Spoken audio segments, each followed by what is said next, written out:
Hoje iniciamos mais uma transmissão pelo canal Metacosmo, entrando em um território decisivo da jornada humana, o mundo psíquico. É nesse campo invisível que se decide a qualidade da vida visível. É aqui que começa a verdadeira construção de um mundo bem melhor. Na Metacosmo compreendemos a evolução do humano em 3 níveis integrados. Antes de mergulharmos no inconsciente e iniciarmos nossa jornada pelo mundo psíquico, vale citar um trecho de uma entrevista do Bob Proctor. Ele diz ter descoberto que a maioria das pessoas não sabem quem são. Não vivem, apenas reagem. Elas sabem seu nome, sabem a sua idade. Mas isso não é você. Se você perguntar a uma pessoa comum quem ela é, elas vão dar o nome delas, por exemplo Bob Proctor, mas isso são 2 palavras que seus pais lhe deram, mas não é ela. Alguém pode dizer isto sou eu. É o meu corpo. Porém, nós não dizemos, eu sou a mão ou sou a perna, essa é a minha mão, é a minha perna, o meu corpo, o meu nome, não é você. Se uma pessoa começar a estudar isso e procurar a resposta, ela vai encontrar. Bob Proctor propõe que nós vivemos simultaneamente em 3 planos de compreensão. Somos criaturas espirituais, temos um intelecto e vivemos em corpos físicos. Mas porque nos falta consciência ou compreensão de quem somos, nos encontramos totalmente presos em um mundo físico e deixamos coisas de fora de nós nos controlem. 95% da população está reagindo à vida e assim não estão realmente vivendo. Não existe expansão verdadeira sobre um campo interno desorganizado. Não existe consciência ampliada sobre uma mente fraturada. A força interior precede a grandeza exterior. O nível físico é a base da experiência. A vida se expressa pelos 5 sentidos: audição, visão, olfato, paladar e tato. É o campo da matéria, da ação, da presença concreta no espaço e no tempo.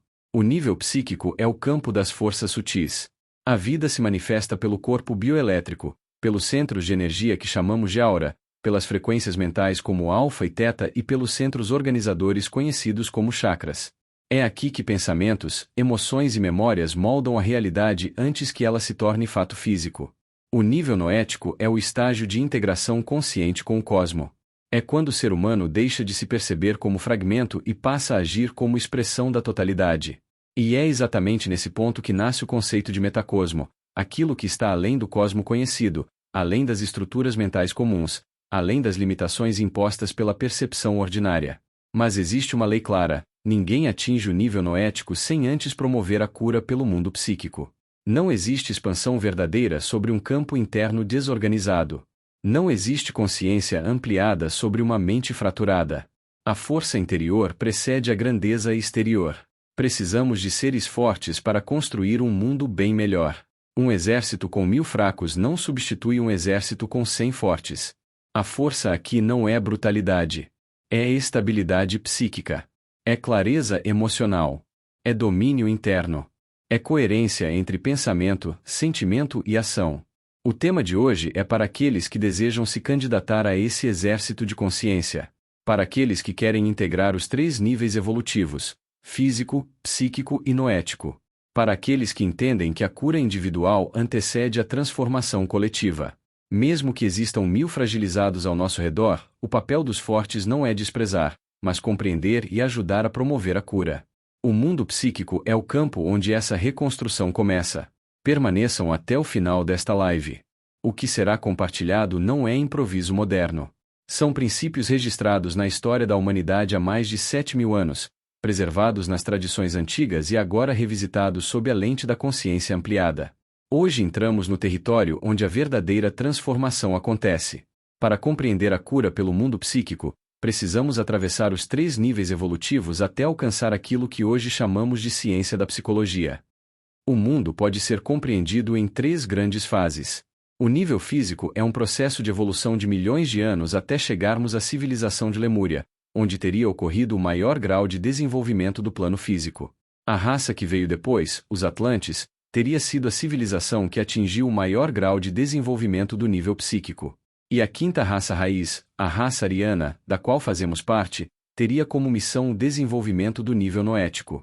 Dentro daquilo que Helena Petrovna Blavatsky 1831-1891, nascida em Dnipro, então Império Russo, atual Ucrânia, falecida em Londres, Reino Unido, ocultista e autora central da teosofia moderna, chamou de 5ª raça raiz. Existe uma organização interna que se desenvolve em 7 subraças.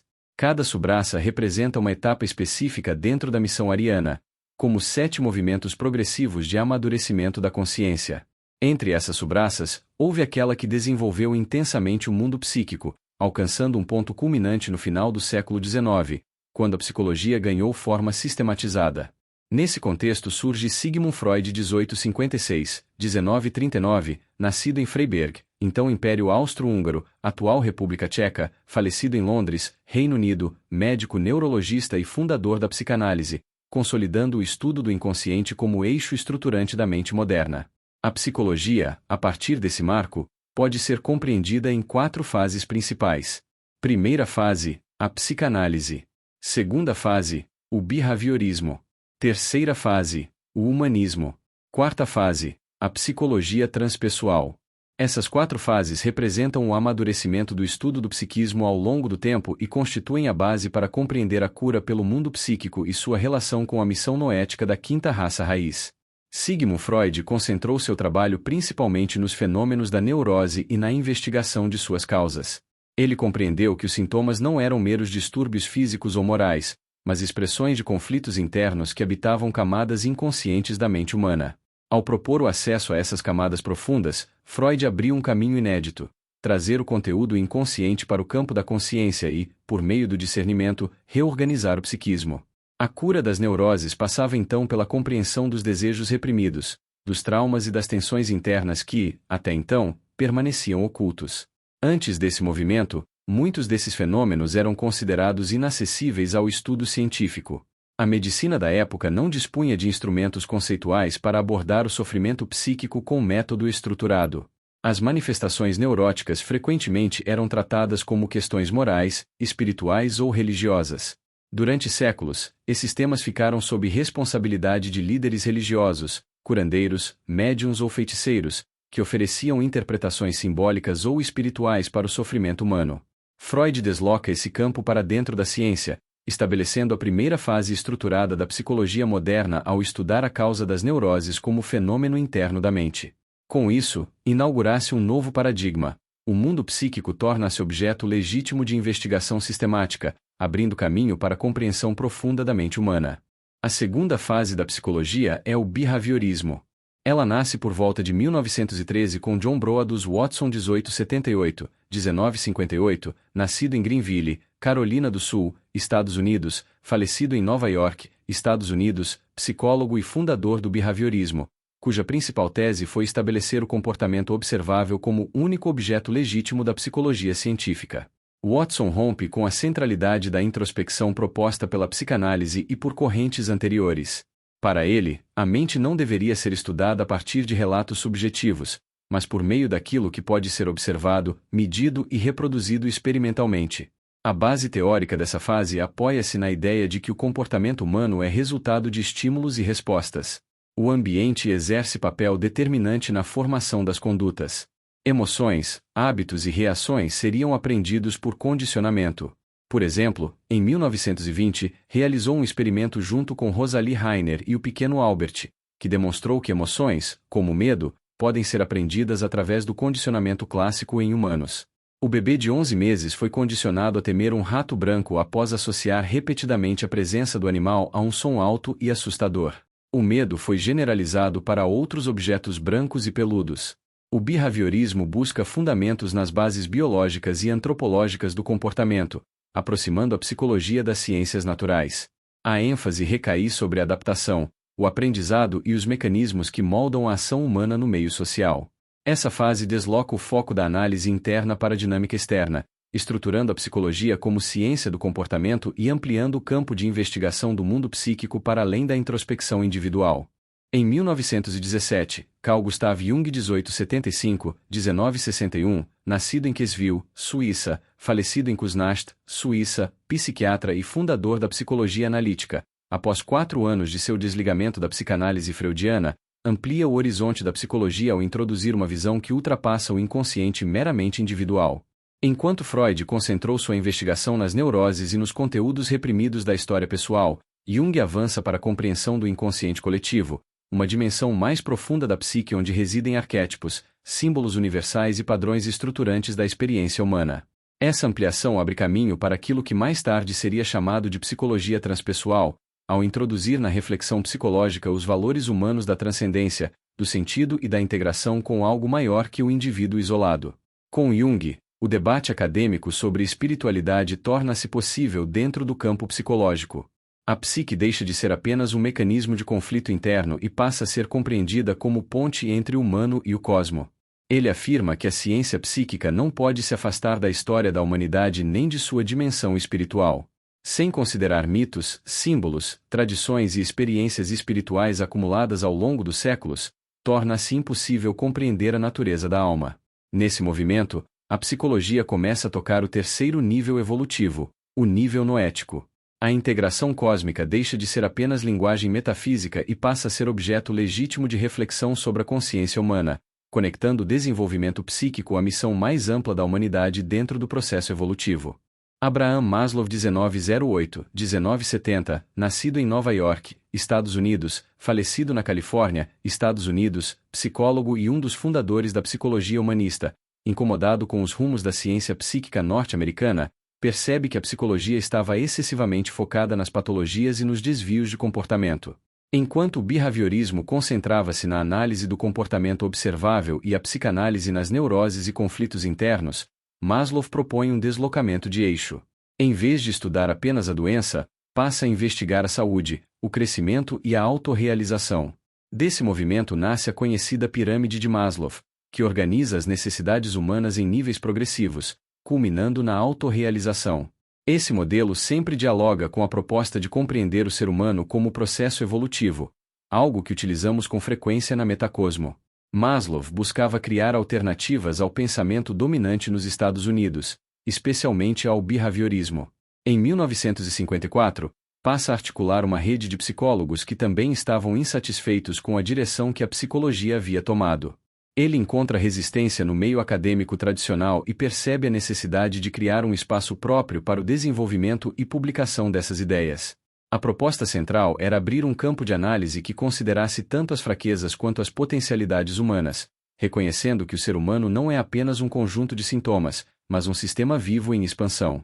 Nesse movimento, Maslow se une a pensadores como Carl Rogers 1902-1987, nascido em Oak Park, Estados Unidos, falecido em La Jolla, Estados Unidos, psicólogo e criador da abordagem centrada na pessoa, Erich Fromm 1900-1980, nascido em Frankfurt, Alemanha, falecido em Muralto, Suíça, psicanalista e filósofo humanista, e Rollo May 1909-1994, nascido em Ada, Estados Unidos, falecido na Califórnia, Estados Unidos, psicólogo existencial.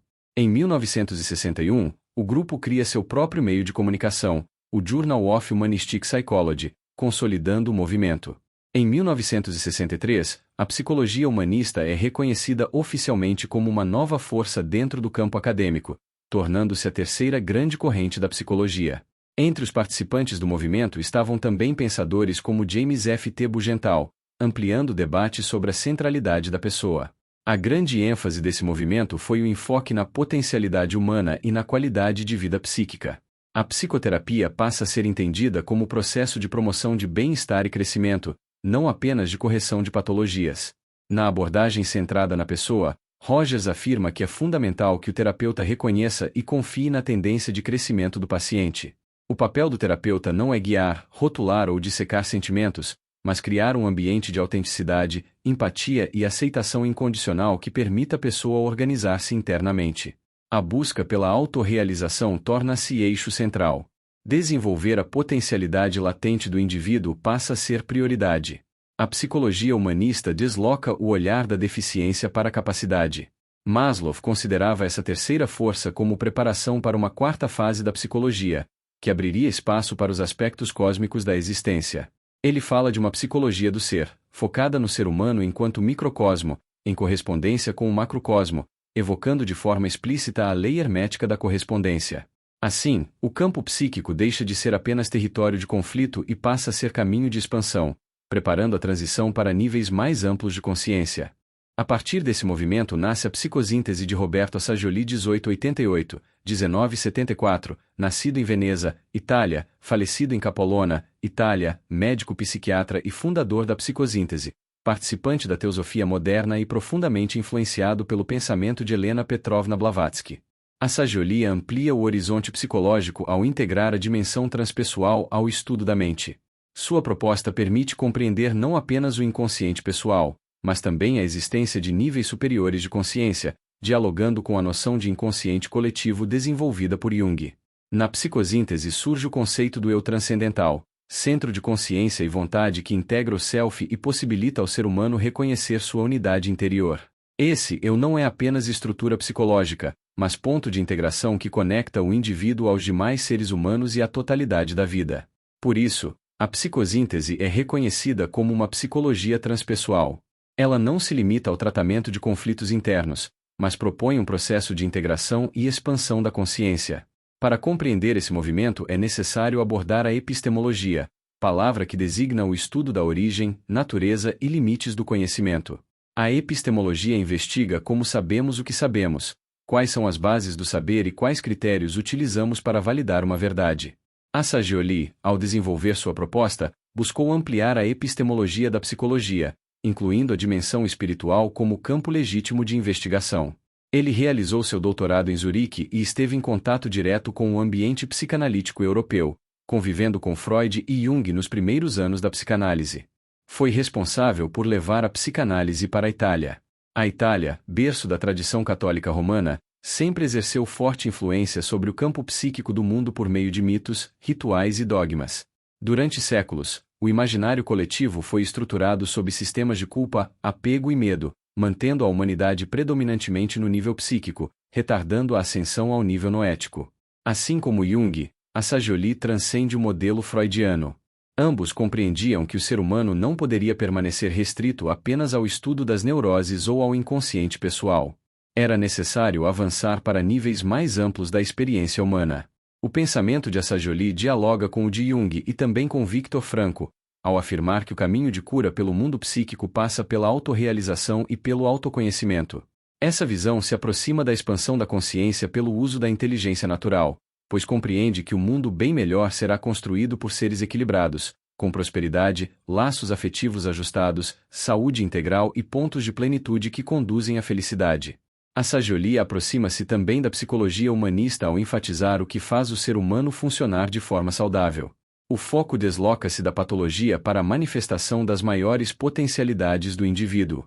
A psicosíntese propõe que a verdadeira cura não está apenas na remoção de conflitos, mas na integração das partes fragmentadas da psique, permitindo que o ser humano se organize interiormente e manifeste plenamente sua essência.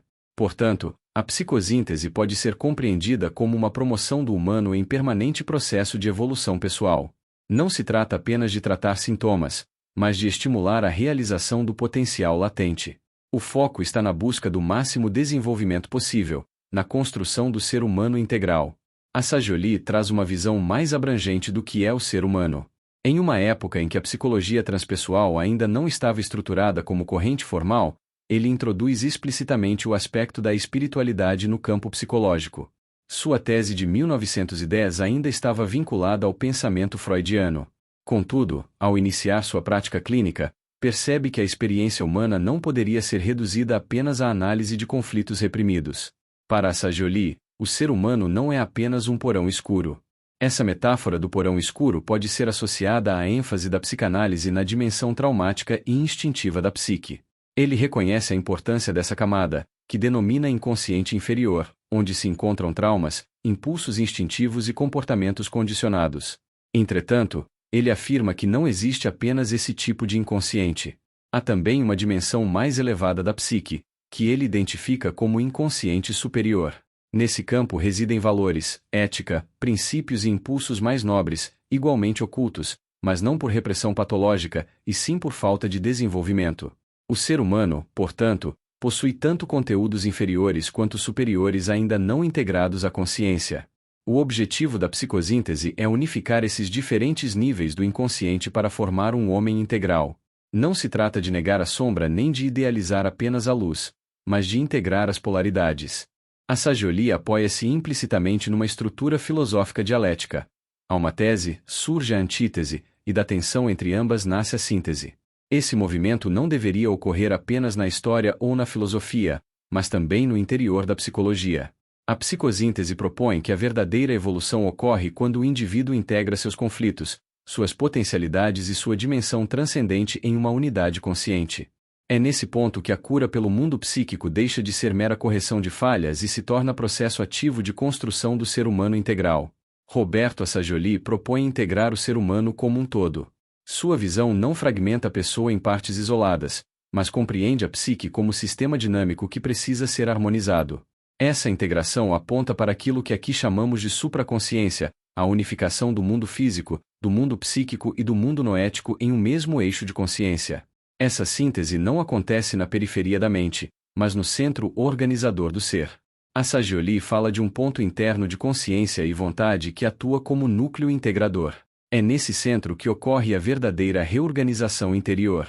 É no coração simbólico do ser que nasce a coragem, fundamento da psicosíntese. Coragem não como bravura externa, mas como força interior para enfrentar sombras e potencialidades sem negar nenhuma delas. Somente a partir dessa integração é possível formar seres fortes, capazes de construir um mundo bem melhor. Se concentrarmos apenas no porão escuro da psique, enfatizando traumas e vitimização, corremos o risco de formar indivíduos presos ao sistema de sofrimento. Se, por outro lado, criarmos seres que permaneçam apenas no espiritualismo abstrato, desconectados da realidade concreta, formaremos pessoas que não encarnam sua própria experiência. Muitos sistemas religiosos estruturados em mitos, rituais e doutrinas acabaram mantendo a humanidade predominantemente no campo psíquico, alimentando culpa, apego e medo, sem promover a integração noética. Assagioli busca um terceiro caminho: integrar o inferior e o superior em uma síntese consciente. Entre suas principais obras destacam-se Psicosíntese 1965. Obra central de sua teoria, apresenta a estrutura da psique humana dividida em inconsciente inferior, médio e superior, além do conceito de eu e self. Expõe métodos práticos para a integração interior e desenvolvimento da vontade. O Ato da Vontade 1973. Explora a vontade como função central da consciência. Assagioli diferencia tipos de vontade e demonstra como seu uso consciente é essencial para a organização da personalidade e para a evolução espiritual. Transpersonal Development 1969. Aborda o desenvolvimento transpessoal e a dimensão espiritual da experiência humana, propondo uma psicologia que reconhece a realidade do self superior e a expansão da consciência além do ego.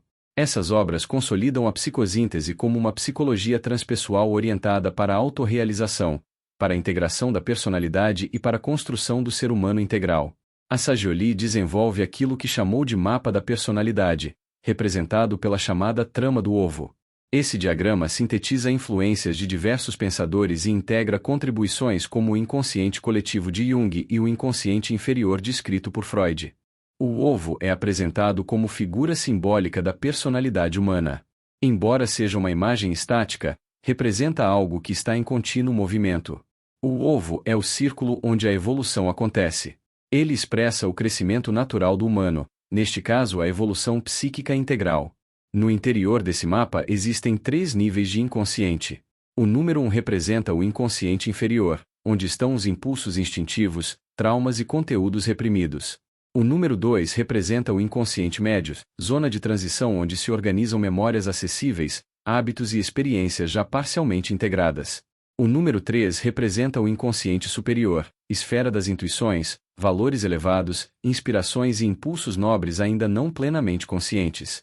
O número 4 é uma linha que demarca o campo da consciência, o espaço onde os conteúdos emergem e se tornam experiência vivida. O número 5 é um ponto central no diagrama, o eixo organizador, que corresponde ao eu consciente, centro provisório da identidade pessoal.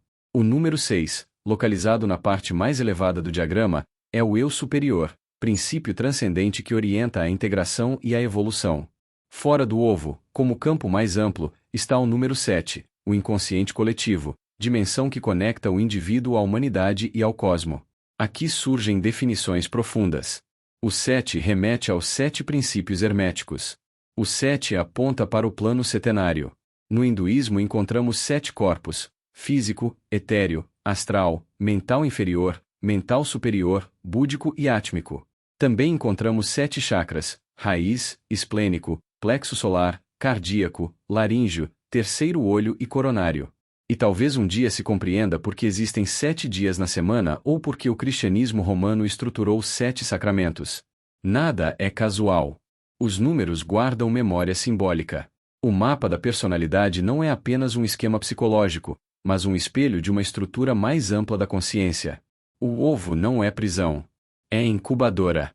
Dentro dele, forças inferiores e superiores convivem até que a síntese aconteça. O eu consciente amadurece, o eu superior orienta, e o inconsciente coletivo conecta. Quando essa integração ocorre, o humano deixa de ser fragmento. Torna-se eixo.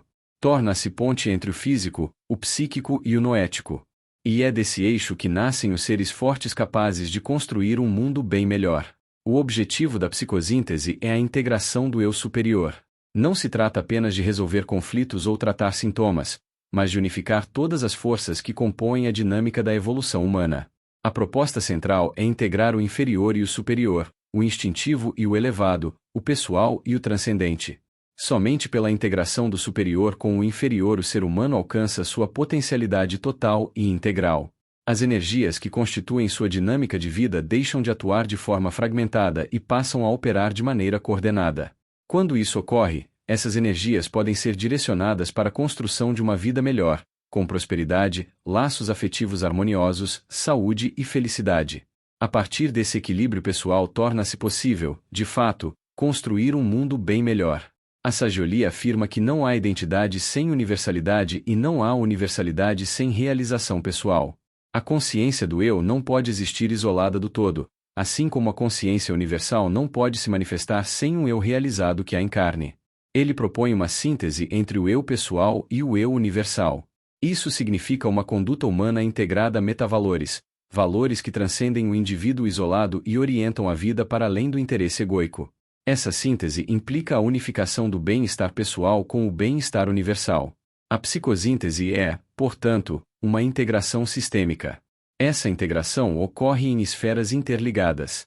Microesfera, a integração do indivíduo consigo mesmo, a harmonização interior entre suas partes. Pequena esfera, a família, onde os vínculos afetivos são campo de prática da integração. Macroesfera, a sociedade, que inclui trabalho, escola, grupos sociais, política e todas as estruturas coletivas.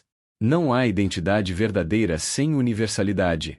E não há universalidade concreta sem realização pessoal. A evolução humana exige essa dupla integração. O eu realizado sustenta o coletivo, e o coletivo consciente amplia o eu.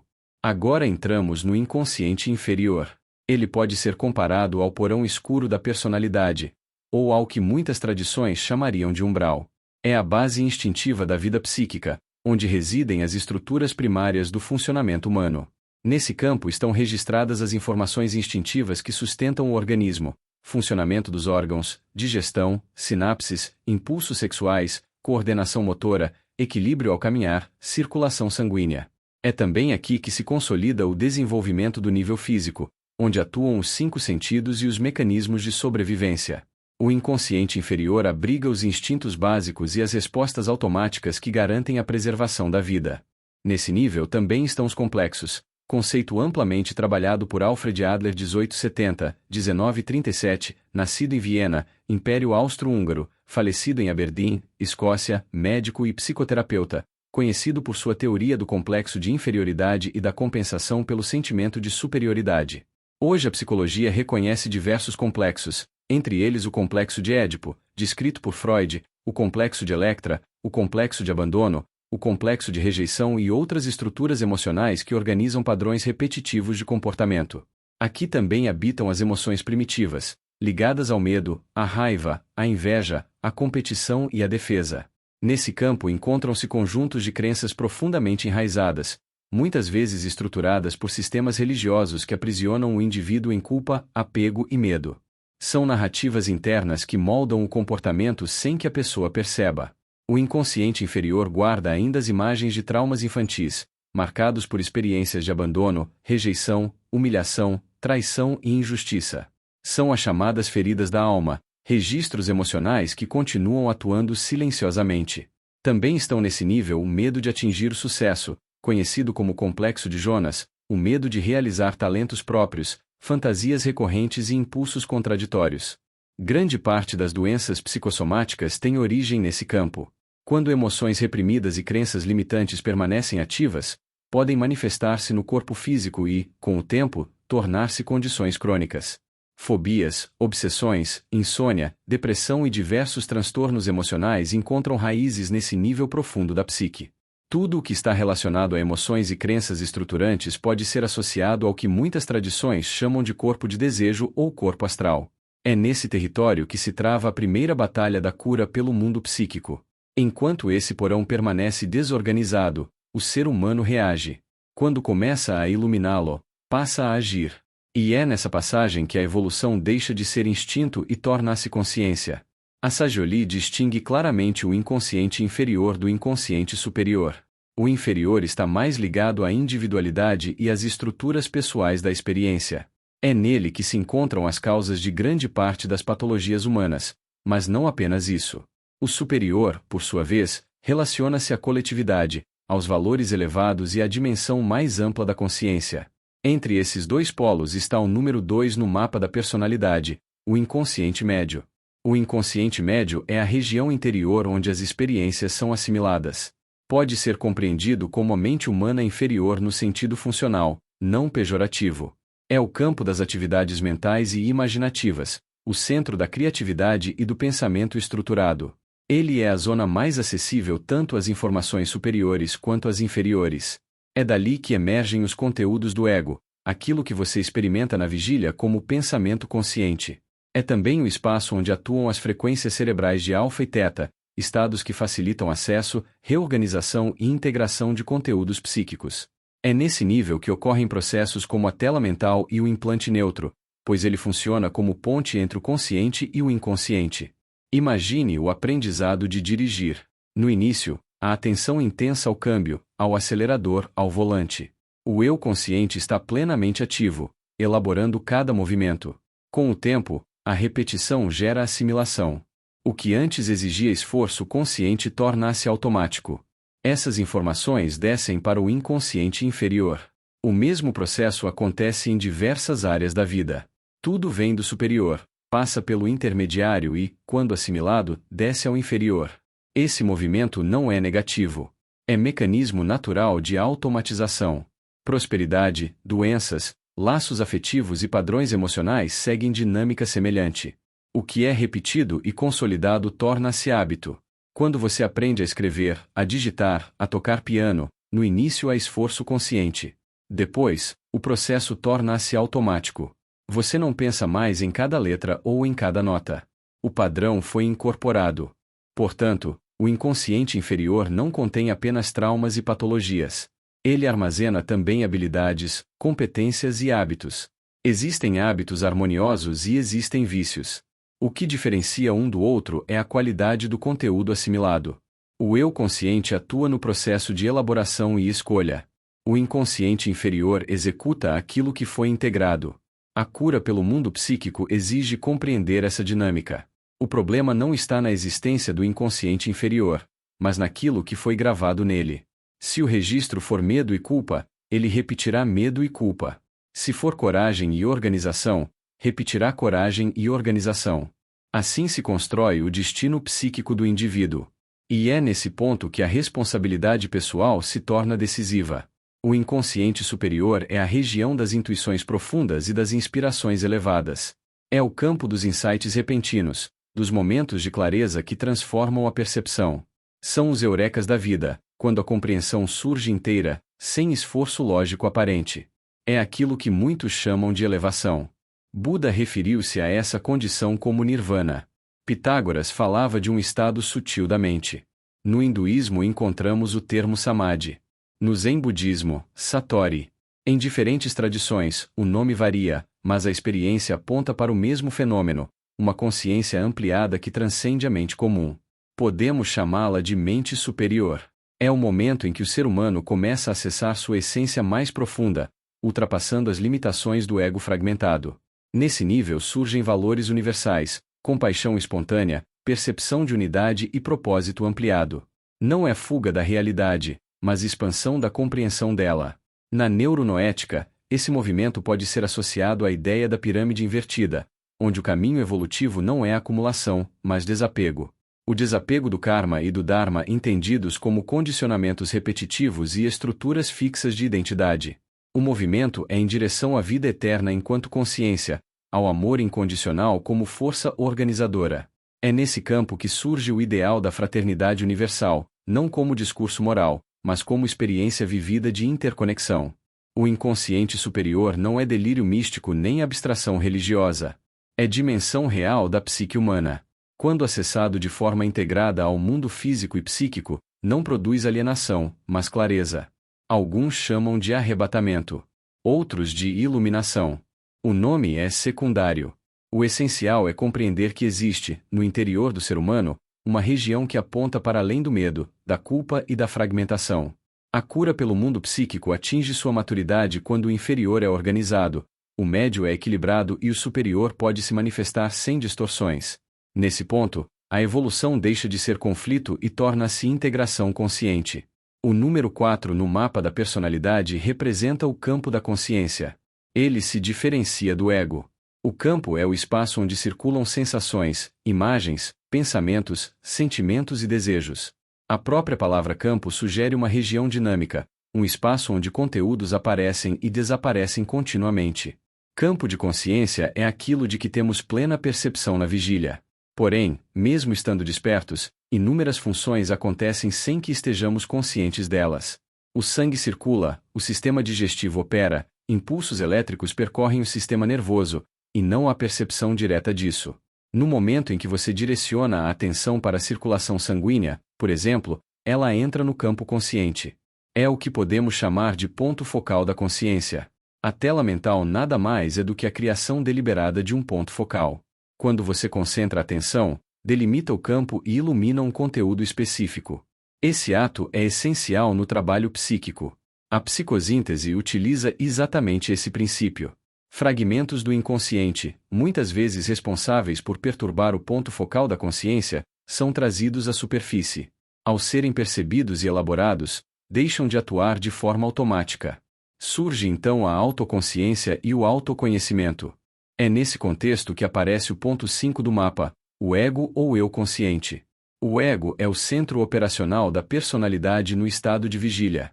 Ele tem a capacidade de julgar, discriminar, criar conceitos, ponderar, decidir, ceder ou não ceder. É o ponto autorreflexivo. O ego não é o campo, mas o centro que atua dentro dele. Ele observa, interpreta e escolhe. Quando amadurecido, torna-se instrumento de integração. Quando desorganizado, torna-se reativo. O campo da consciência é o espaço iluminado. O ego é o foco que observa e decide dentro desse espaço. A evolução psíquica exige fortalecer esse centro sem inflá-lo. Um ego consciente, capaz de discernir e integrar, é ponte entre o inconsciente e o eu superior. É por meio dele que a síntese se torna possível. E então chegamos ao número 6 do mapa, o eu superior. O eu superior é aquele que consegue ver o todo.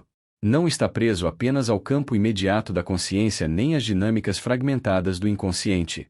Ele é a supraconsciência, o centro observador que transcende a personalidade. É o observador interior. Quando se fala, na mecânica quântica, que o observador colapsa a onda em partícula, podemos utilizar essa imagem como analogia para compreender a função do eu superior. Ele observa a totalidade da estrutura psíquica e, ao observar, organiza, orienta e direciona a experiência. O que isso significa na prática? Significa que aquilo que vivenciamos não é punição nem acaso. É a expressão daquilo que já foi elaborado e integrado dentro do ovo da personalidade. O eu superior não age como juiz punitivo, mas como princípio de coerência evolutiva. Ele oferece experiências compatíveis com o nível de consciência alcançado. A consciência que observa é o eu superior, ou como chamamos aqui na Metacosmo, o eu maior. Ele está além e acima de toda a estrutura psíquica inferior e média. Não é fragmento, é síntese. É por meio dele que se acessa aquilo que chamamos de noética, o terceiro nível evolutivo. Na psicologia, esse ponto é reconhecido como o eu transpessoal. Aqui nasce a quarta linha do pensamento psíquico. Grande parte da psicologia tradicional permanece entre a psicanálise de Freud, a medicina psiquiátrica e o behaviorismo, que é a segunda fase da psicologia, centrada no comportamento observável. Em alguns casos, os terapeutas alcançam a psicologia humanista, que amplia o foco para o potencial humano. Mas aquilo que a Sagioli e Jung propõem é um passo além, a psicologia transpessoal. Uma psicologia que reconhece que o ser humano não é apenas estrutura biológica ou conflito emocional, mas consciência em processo de integração com uma dimensão maior. O eu superior não anula o ego. Ele o orienta. Não nega o inconsciente inferior. Ele o integra. Não elimina o mundo físico. Ele o harmoniza. Quando o eu superior é reconhecido, a personalidade deixa de ser campo de conflito permanente e passa a ser instrumento de evolução consciente. É nesse ponto que a cura pelo mundo psíquico encontra sua culminância e abre caminho para o nível noético. Finalmente chegamos ao número 7 do mapa, o inconsciente coletivo. Ele contém a informação acumulada da humanidade.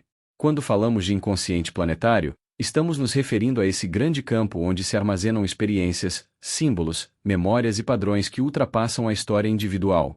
É o ambiente invisível que nos influencia continuamente e que também é influenciado por nossas escolhas, pensamentos e ações. Não estamos isolados. Cada vida humana acrescenta conteúdo a esse campo e, ao mesmo tempo, recebe dele impressões e estruturas. Podemos compreender o inconsciente coletivo como o grande corpo da humanidade.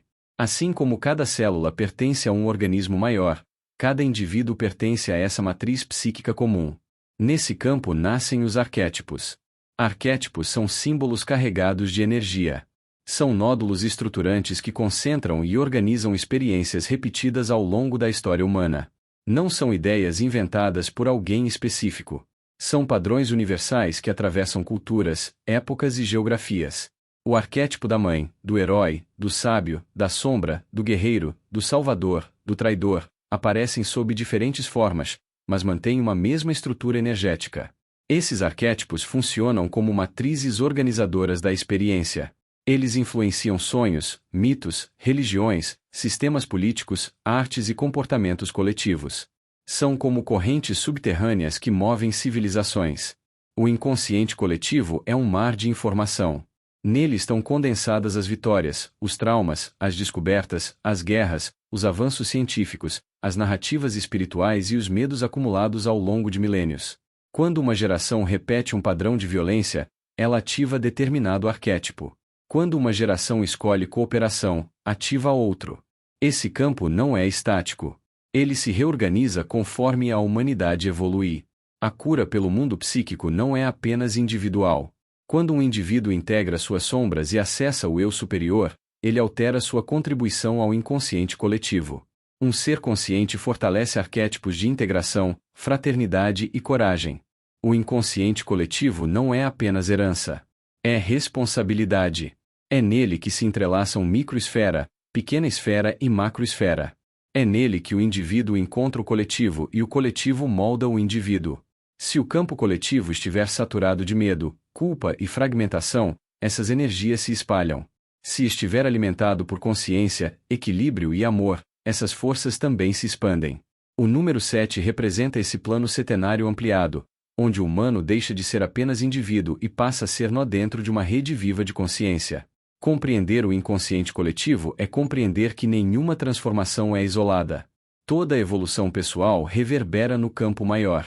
E todo campo maior influencia o destino individual. É nesse oceano de memória que a humanidade escreve sua história e decide, a cada geração, qual arquétipo irá fortalecer. Portanto, o trabalho da psicosíntese é criar síntese. Mas essa síntese não acontece dentro de um pensamento linear. Ela ocorre em ciclos evolutivos, em movimento espiralado. A evolução não é reta. Ela retorna, amplia, reorganiza e sobe de nível. Para que a síntese aconteça, é preciso saber onde o pensamento está fixado. Em que ponto houve estagnação? Onde não houve amadurecimento? É necessário sinceridade interior para reconhecer a própria condição e afirmar com consciência: eu sou. É desse reconhecimento que nasce o conhecimento capaz de articular ideias, integrar experiências e reorganizar a personalidade. Imagine o cérebro humano como um conjunto de compartimentos interligados. Quanto mais conhecimento você assimila com discernimento, maior é a integração entre o inconsciente inferior, o inconsciente médio e o inconsciente superior. Essa integração fortalece o ego consciente, amplia o campo da consciência e torna o processo de manifestação mais coerente. Quando há clareza interna, as escolhas tornam-se mais alinhadas. A personalidade deixa de agir por fragmentos e passa a operar por integração. O controle dos elementos da própria personalidade não é repressão, é organização. O autoconhecimento permite que o mapa da personalidade se torne claro. E quando o mapa se torna claro, a evolução deixa de ser acidental e passa a ser consciente. É nesse ponto que surge a potencialidade para encontrar a autorrealização. O objetivo não é inflar o ego, mas construir um eu forte, capaz de integrar suas partes e sustentar responsabilidade sobre sua própria jornada. É aqui que nasce o pensamento da neuronoética, sintetizado na palavra vida. V de vencer, não no sentido de dominar o outro, mas de superar a própria fragmentação. I de identidade, reconhecer quem se é. D de desidentificar, libertar-se dos condicionamentos que não correspondem à essência. A de autoidentificação, alinhar-se com o eu superior. Desidentificar não é negar a personalidade, é libertá-la de máscaras. Autoidentificar é reencontrar o eixo.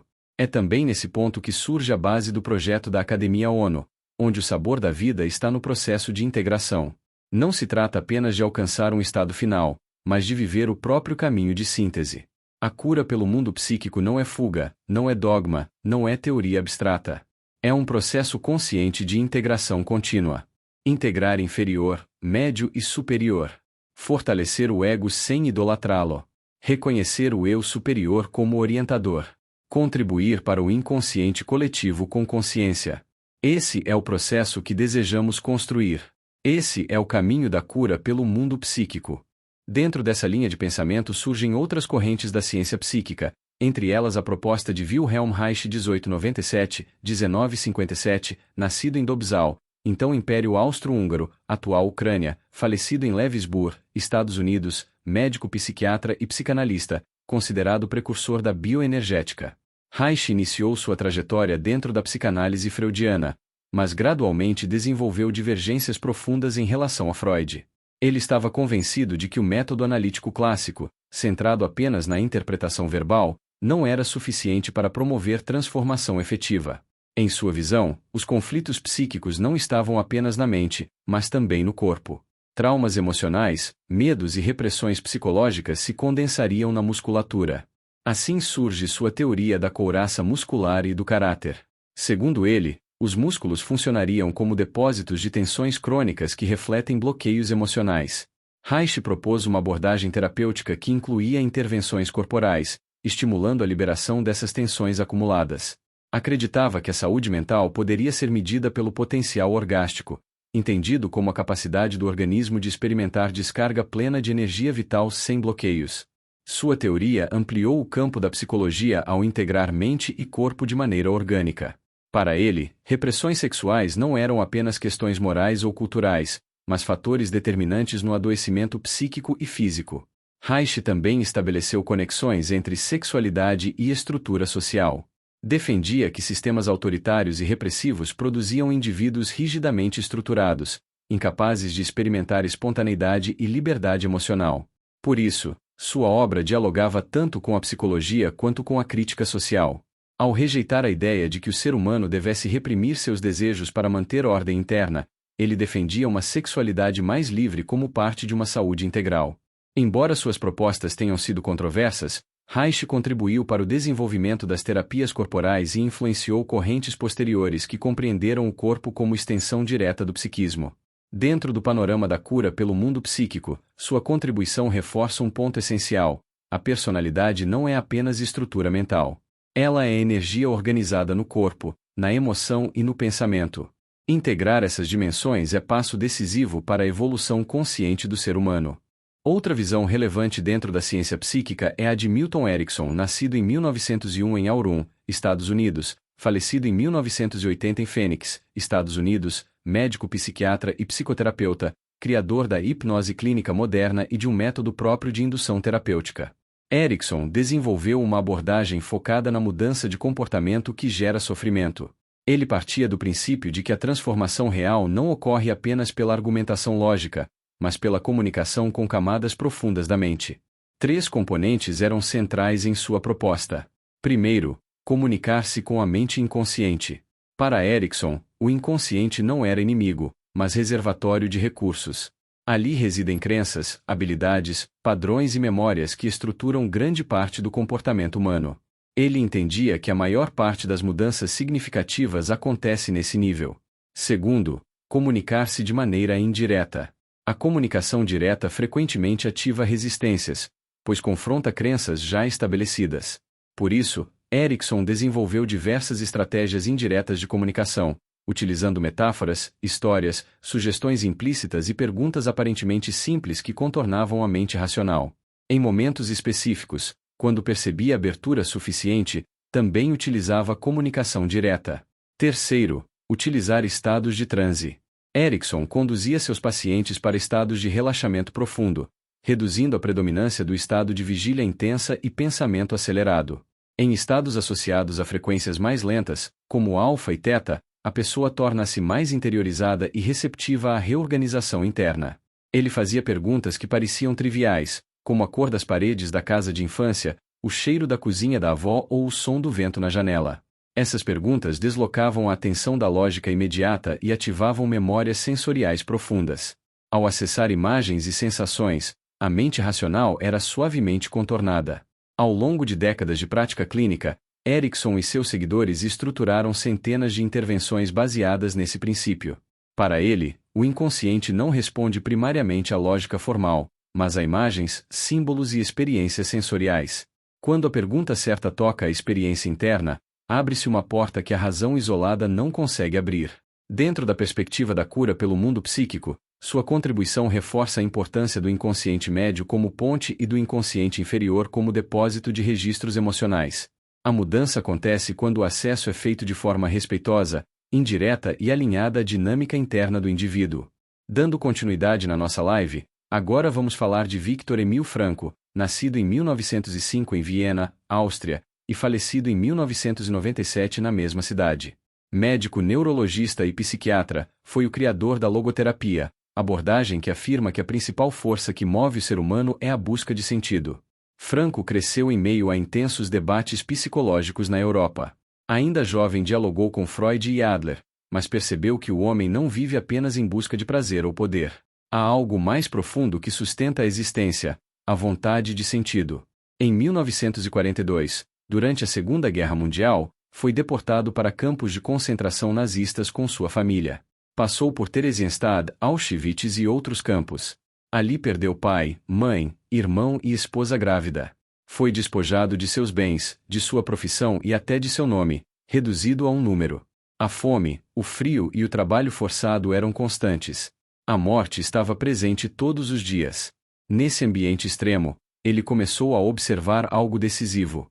Os prisioneiros que perdiam totalmente a esperança rapidamente adoeciam e morriam. Já aqueles que mantinham internamente uma razão para viver demonstravam maior resistência física e psíquica. Ele próprio sustentou sua sobrevivência apoiando-se em dois pilares internos. Primeiro, a convicção de que precisava reconstruir e ensinar ao mundo a teoria que estava desenvolvendo. Segundo, a lembrança viva do amor por sua esposa. Mesmo sem saber se ela estava viva, dialogava interiormente com ela. Essa presença psíquica tornou-se força real. Foi ali que amadureceu sua descoberta central. Podem tirar tudo de um ser humano, menos a liberdade última de escolher a atitude diante das circunstâncias. Essa liberdade interior é o núcleo da logoterapia. Após a libertação, retornou a Viena e soube que sua esposa havia morrido. Apesar da dor devastadora, não se deixou paralisar. Reescreveu o manuscrito que havia perdido nos campos e publicou a obra que tornaria sua experiência conhecida mundialmente. Dentro do tema A Cura pelo Mundo Psíquico, Frankl nos ensina que a transformação não começa fora. Começa na decisão interior. O sofrimento não desaparece por decreto, mas pode ser ressignificado. Quando o indivíduo encontra sentido, reorganiza seu mundo psíquico e recupera sua direção. A logoterapia afirma que a vida sempre tem significado, mesmo nas circunstâncias mais sombrias. A cura surge quando o ser humano descobre que ainda pode escolher quem será diante da dor. Dando continuidade na nossa live, vamos compreender com mais profundidade a estrutura da logoterapia a partir de 3 níveis da existência humana expressos em termos gregos: bios, nous e logos. Na base está bios, que significa vida. É o nível biológico, corporal, instintivo. É a dimensão da vida orgânica, compartilhada com os animais. O corpo segue leis naturais profundas. Quando respeita essas leis, tende ao equilíbrio. Muitas enfermidades orgânicas surgem quando há interferência desarmônica em processos naturais, mas o princípio vital em si é estruturado para a autorregulação. Acima de bios está nous, termo grego que pode ser traduzido como mente ou inteligência. É a capacidade analítica, racional no sentido discursivo, que calcula, compara, classifica, organiza. O nous é o campo do pensamento estruturado, do ego que planeja e controla. É também aqui que surgem muitos conflitos humanos. A inteligência, quando se desconecta da ordem natural da vida, cria tensões, excessos, artificialidades. O homem passa a viver contra sua própria natureza. No topo está logos. Em grego, logos significa sentido, razão profunda, princípio ordenador. Não é a inteligência analítica. É uma dimensão superior, intuitiva, que percebe o significado das coisas. É o centro espiritual do ser humano. Quando falamos em logoterapia, estamos falando de terapia pelo logos, ou seja, cura pelo sentido. Segundo a visão que estamos explorando, muitas doenças não nascem apenas no corpo. Nascem no conflito interno da mente, no nous, quando a inteligência se desvia das leis profundas da vida. A inteligência cria padrões artificiais de existência, rompe com o ritmo natural e gera tensão psíquica. Essa tensão, prolongada, repercute no corpo. A medicina tradicional, seja alopática ou homeopática, atua muitas vezes nos efeitos. Prolonga a vida, alivia sintomas, intervém quimicamente ou energeticamente. Isso tem valor, sem dúvida. Mas se a raiz do conflito está no nível do sentido, no vazio existencial, a intervenção apenas no plano da inteligência ou do corpo não resolve integralmente. É aqui que entra a proposta da logoterapia. Viktor Frankl propõe que acima da inteligência analítica existe uma dimensão espiritual capaz de orientar a existência. O logos é essa dimensão. Ele não opera apenas por raciocínio lógico. Ele opera por intuição profunda de significado. A inteligência analisa. O logos compreende. A inteligência calcula. O logos percebe. A inteligência diagnostica. O logos orienta. Frankl afirmou que no ser humano existe uma dimensão espiritual muitas vezes adormecida. Ele chamou essa dimensão de inconsciente espiritual. Em sua obra O Deus Inconsciente, sustenta que há no interior do homem uma abertura para o transcendente, mesmo que a pessoa não tenha consciência religiosa. Quando essa dimensão não é ativada, surge a frustração existencial. O indivíduo pode ter conforto, tecnologia, longevidade, mas permanece vazio. A inteligência avança, mas o sentido não acompanha. Vive-se mais tempo, porém nem sempre com verdadeira saúde interior. Dentro do tema cura pelo mundo psíquico, essa estrutura é fundamental. O bios precisa ser respeitado. O nous precisa ser educado. Mas é o logos que orienta. A cura profunda não ocorre apenas pela correção biológica nem apenas pela reorganização intelectual. Ela acontece quando o ser humano reencontra sentido. Quando o logos desperta, ele reorganiza a inteligência e harmoniza a vida. O grande desafio não é desenvolver apenas a mente analítica. É despertar a razão intuitiva, a capacidade de perceber o significado da própria existência. Quando o logos assume a direção, o nous deixa de ser tirano e passa a ser instrumento. E o bios, então, pode expressar vida com mais equilíbrio. Então Viktor Emil Frankl afirma de modo categórico, especialmente em sua obra Teoria e Terapia das Neuroses, que as piores enfermidades do homem são noógenas, isto é, geradas pelo nous. No original grego, noógeno significa aquilo que nasce da mente.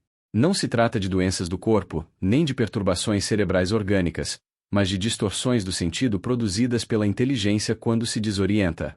Frankl não está falando das doenças psiquiátricas causadas por alterações físicas do cérebro. Quando alguém sofre uma lesão neurológica ou um transtorno orgânico, estamos diante de uma disfunção corporal. A logoterapia não nega essas condições. O foco de Frankl é outro. Ele se refere às neuroses, que não são defeitos do cérebro, mas conflitos da consciência. A neurose nasce quando nous, a mente analítica, perde sua direção existencial. A inteligência passa a interpretar a realidade de forma distorcida, fragmentada, egocêntrica. Surge então o caos interior. A pessoa afirma que é infeliz por causa das circunstâncias, por causa da natureza, por causa da sociedade, por causa dos outros. A responsabilidade nunca é assumida.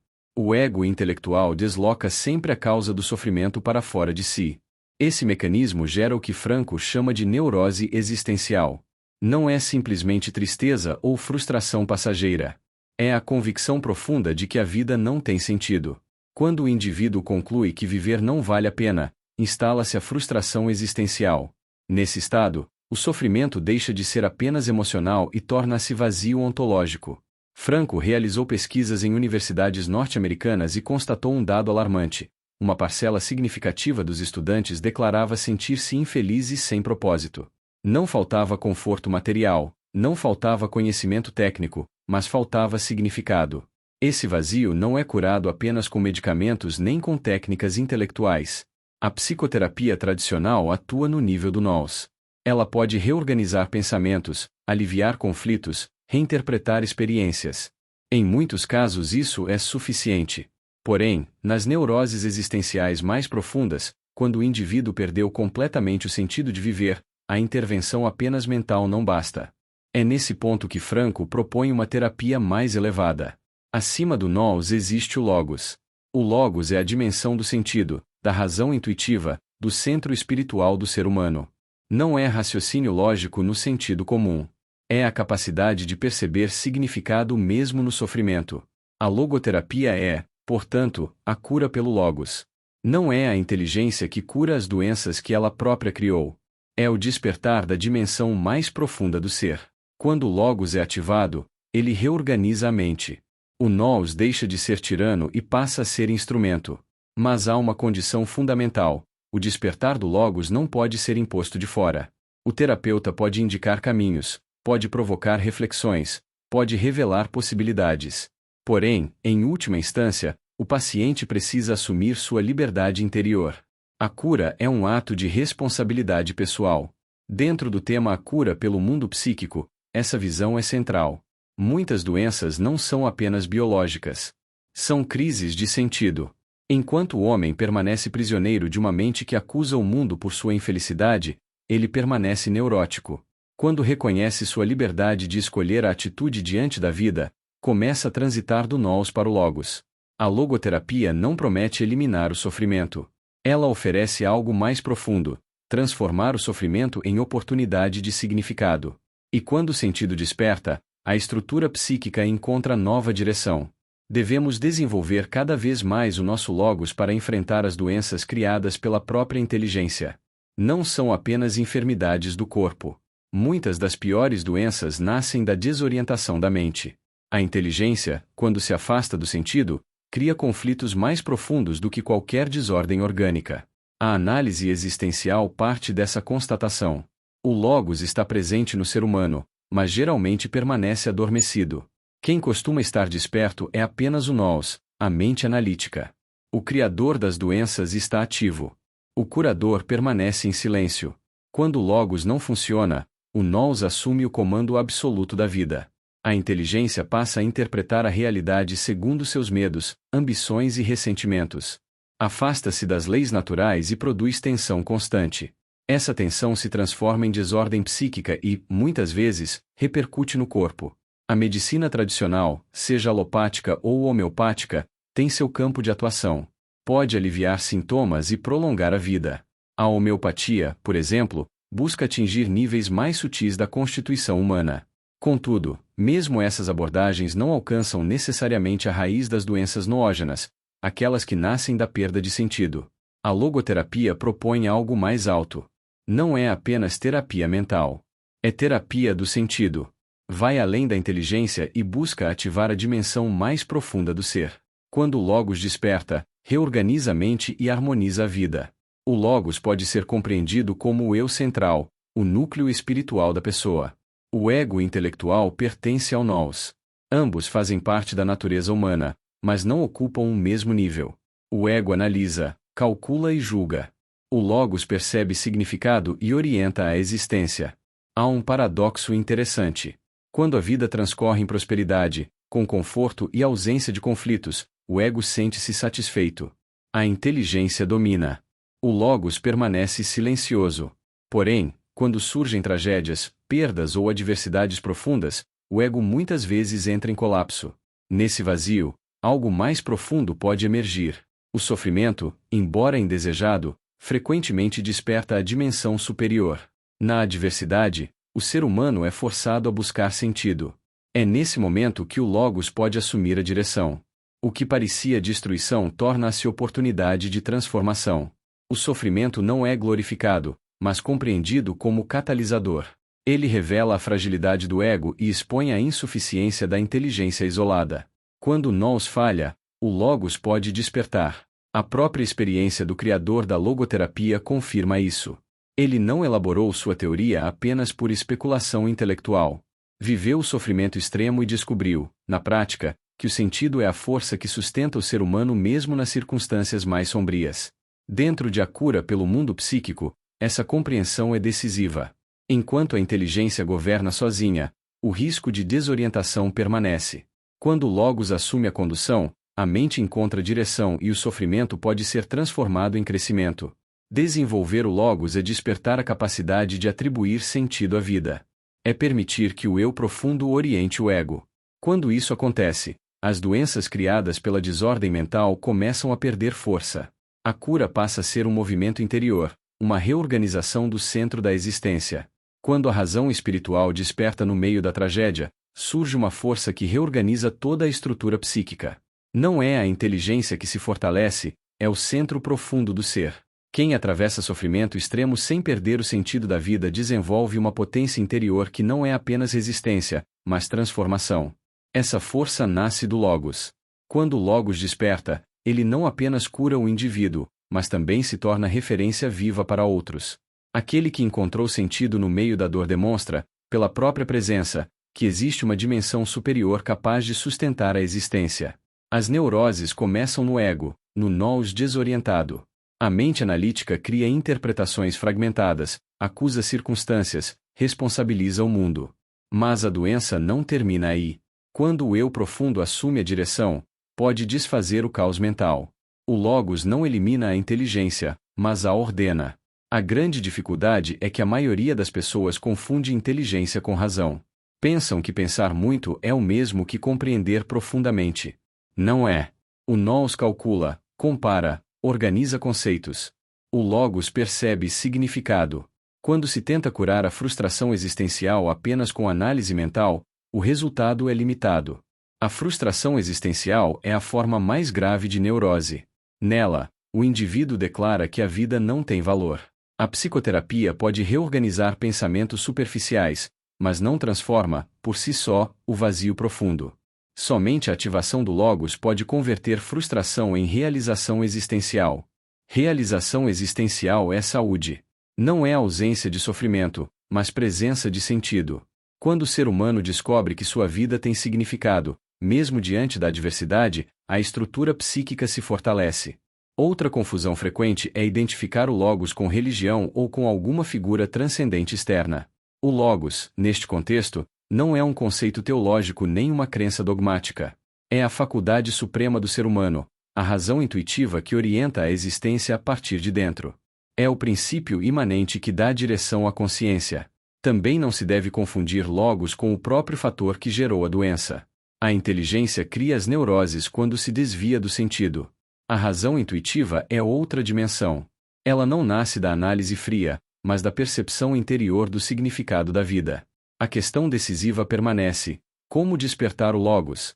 Não existe fórmula mecânica. O despertar não ocorre por técnica automática. Muitas vezes ele é provocado pela ruptura, pela dor, pela experiência que desmonta o ego. Quando o nous perde suas certezas, o Logos pode emergir. O sofrimento, embora rejeitado, frequentemente atua como catalisador. Quando o ego não consegue mais sustentar suas ilusões, o centro profundo pode assumir o comando. O que parecia destruição transforma-se em revelação de sentido. Dentro de A Cura pelo Mundo Psíquico, essa integração é essencial. O nous precisa ser reconhecido como instrumento, não como soberano. O Logos precisa ser despertado como orientador. Quando isso acontece, as doenças noógenas começam a perder força. A cura não é apenas eliminação de sintomas. É deslocamento do eixo interior. Quando o eu profundo governa a mente, a vida encontra direção. E onde há direção, o caos mental se dissolve. O amor, no sentido mais elevado, é uma das expressões do Logos. Não é sentimentalismo nem apego emocional. É força metafísica que sustenta o ser mesmo diante da perda. Quando alguém atravessa a tragédia sem desesperar da vida, manifesta uma potência interior que ultrapassa a inteligência. Essa potência não nasce do ego, nasce do centro profundo. A capacidade de não se suicidar, de não se entregar ao desespero, revela que algo maior despertou. Essa força não é explicada como técnica. Cada pessoa precisa descobri-la em si mesma. Pode-se orientar, pode-se indicar o caminho, mas ninguém pode substituir a experiência interior do outro. Alguns chamam essa força de consciência da presença divina. Outros falam em espírito. Aqui compreendemos como Logos. Não é um Deus distante, transcendente e externo. É o princípio imanente, o núcleo mais alto da natureza humana. É o eu verdadeiro que sustenta o ego quando este entra em colapso. Quando alguém suporta sofrimento extremo e ainda assim encontra sentido, não age pela inteligência analítica. Age porque alcançou o Logos. Descobriu a dimensão mais profunda da existência. Quem vive a partir desse centro pode sofrer sem perder a direção. A psicoterapia comum pode auxiliar em conflitos leves. Atua no plano do nós. Contudo, nas frustrações existenciais profundas, quando a vida parece perder totalmente valor, o menor não tem poder sobre o maior. O ego não pode curar o próprio caos. O ego não se equilibra por si mesmo. Equilíbrio verdadeiro exige integração numa força superior ao ego. Essa força não está fora, mas dentro. Não se trata de pedir auxílio a um poder distante, mas de ativar o princípio mais alto da própria consciência. A doença nasce do ego desorientado. A cura nasce do eu fortalecido. O homem integral é aquele que reconhece essa hierarquia interior. O nós deve subordinar-se ao Logos. Quando a inteligência governa sozinha, cria desordem. Quando se integra ao eu superior, encontra direção. Essa transformação não ocorre por atos esporádicos. Não é um exercício ocasional. É atitude permanente. Não se trata de momentos isolados de introspecção, mas de mudança contínua de orientação. Dar primazia ao Logos significa viver com consciência constante do sentido. A cura pelo mundo psíquico exige essa reorganização. O sofrimento pode ser o ponto de ruptura que desperta o Logos. Mas o despertar precisa tornar-se postura duradoura. Enquanto o ego ocupar todo o espaço, permaneceremos presos às doenças que ele mesmo cria. Quando o eu assume a condução e a inteligência se integra a ele, a vida encontra equilíbrio. A doença revela a fragilidade do ego. A cura revela a força do Logos. E essa força está em cada um, aguardando ser despertada.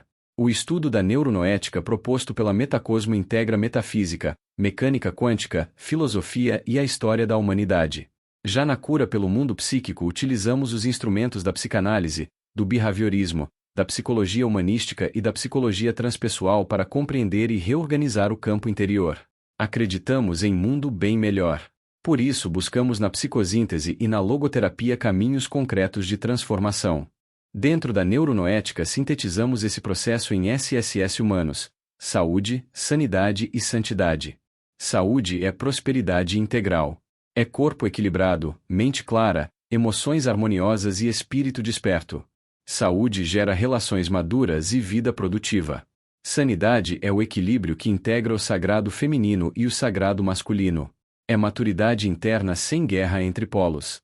Santidade é a busca do Logos, do eu superior, como ensinava a Sagioli. Não é anular o ego, mas colocá-lo no seu devido lugar dentro do self. Santidade é ono, o sabor da vida. E agora, voltemos ao ovo. Imagine um ovo muito satisfeito consigo mesmo. Ele acorda todas as manhãs e pensa: que bela casca eu tenho! Que formato elegante! Que isolamento térmico impecável!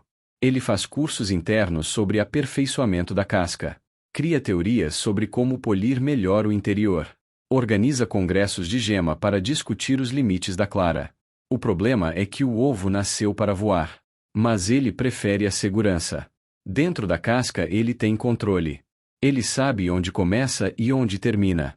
Não há vento, não há céu, não há risco. Só aquele espaço confortável e limitado. Ele chama isso de estabilidade existencial. Até que um dia o interior começa a crescer. Fica apertado. O ovo reclama. Diz que o mundo está contra ele. Diz que a pressão externa é injusta. Diz que alguém precisa reforçar a casca. Talvez criar uma legislação interna de proteção da gema. Surge a primeira rachadura. O ovo entra em pânico. Declara estado de emergência. Culpa a natureza, culpa o clima, culpa a sociedade dos ovos vizinhos. O Knowles faz um relatório explicando por que a rachadura é uma conspiração universal. Mas o Logos ri em silêncio. Porque a rachadura não é falha estrutural. É nascimento. O ovo insiste em colar a fissura com teorias, discursos e promessas de que amanhã tudo será como antes. Só que a vida não aceita retrocesso. A pressão interna aumenta. O crescimento não pede licença. E então acontece o impensável. O ovo percebe que talvez a casca não seja sua identidade definitiva. Ele para de lutar contra a rachadura e começa a empurrar de dentro para fora. A casca se abre. Ele treme. Ele acha que vai morrer. Mas não morre. Nasce.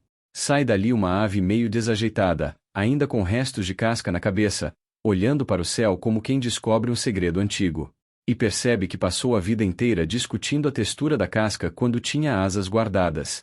Saúde foi o crescimento que amadureceu o interior. Sanidade foi a integração das forças que impediram o colapso. Santidade foi o despertar do Logos que teve coragem de romper.